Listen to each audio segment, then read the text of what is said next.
Hello, welcome to GameGazm. I'm Jay. I'm Bren, and what have we got today, Jay? Well, today we've got a strange one from Japan, Kuon. Kuon?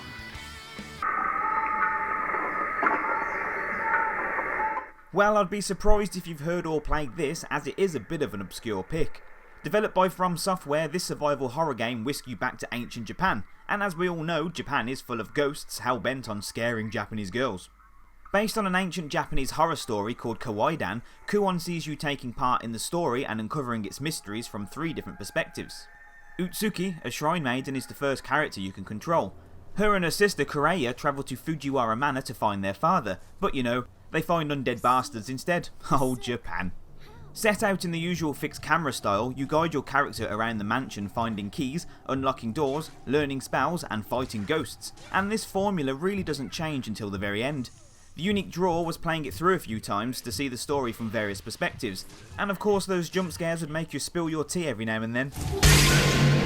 You can defend yourself in a few ways. You can summon beasts to guard you, use magical zaps and fiery missile spells, or twat it with your bread knife. The knife really for the most part was useless, and the magic is where you do the most damage, and it will be the thing you rely on the most. It was released in 2004, which was fairly late in the PlayStation 2's life cycle, and it was praised for its atmosphere and musical score, but was downgraded for its outdated game mechanics. We must admit that it didn't push many boundaries, but it did add some interesting features. Like how when you run, it reduced your character's health and you had to stand still or meditate to recover. The sound of running also attracted nearby nasties too. This small addition did add some tension, as you always wanted to be prepared for a fight, but you also needed to move about quickly. It was a seesaw of woe. Overall though, it presented itself as a very by-the-number survival horror set in feudal Japan. But putting its clunkiness aside, it was an entertaining game that did make us jump and gave us an interesting story. Now, it's quite hard to find a copy of this game for a reasonable price at the moment, but if you can get your hands on it, it's well worth a play, especially if you enjoyed things like Project Zero and Onimusha Warlords, for example. Kuon sits quite happily between these 2 franchises and pulled it off very well. So do you want to give it a go? Ah, Kuon. Kuon? Get it?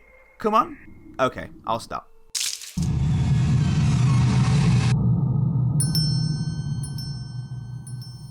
And that was Kuon on the PS2. What a weird find, eh? It was, yeah, a really strange one. Kind of Resident Evil mix. Yeah, sort of crossed with Silent Hill and a little bit of Project Zero smatterings in there, like for the style. Obviously, it's in Japan.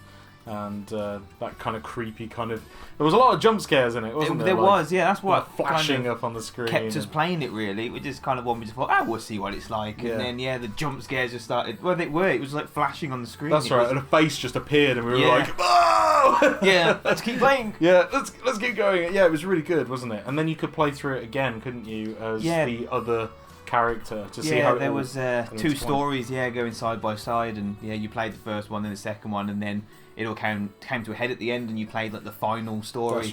That's right. But it was really good, like seeing the area from each person's perspective and why this was there and that was there. It was overlapped really good. And and for a PS2 game, it was wasn't bad at all, was it? No, it was an incredible game. I really enjoyed playing through it. Yeah, I think we should go through it again. Yeah, we do. Yeah, we probably should actually put it on a harder setting or something. If there was difficulty settings, I can't remember if there is or not. I think there was. I think it was very much like Silent Hill, where you could choose a difficulty of combat or and the puzzles. Yeah. I think we just went for even both, but we should put it like totally like nails on the riddles or whatever to see how hard it is. But because I always thought that, like with Silent Hill, like when you got that choice, I once put it on the hardest set and I thought, how hard can it be? On the riddles, I've done the riddles before. Like I know how this works. I know the puzzle, and I got to the first door. First door. And it's insane. I could not figure it out. It was Silent Hill 3. It was the Henry VIII thing. Yeah, so you got in the bookstore, you had to put like the Shakespeare novels in order or something. That's right, yeah. On easy, there was marks, and you matched up the patterns.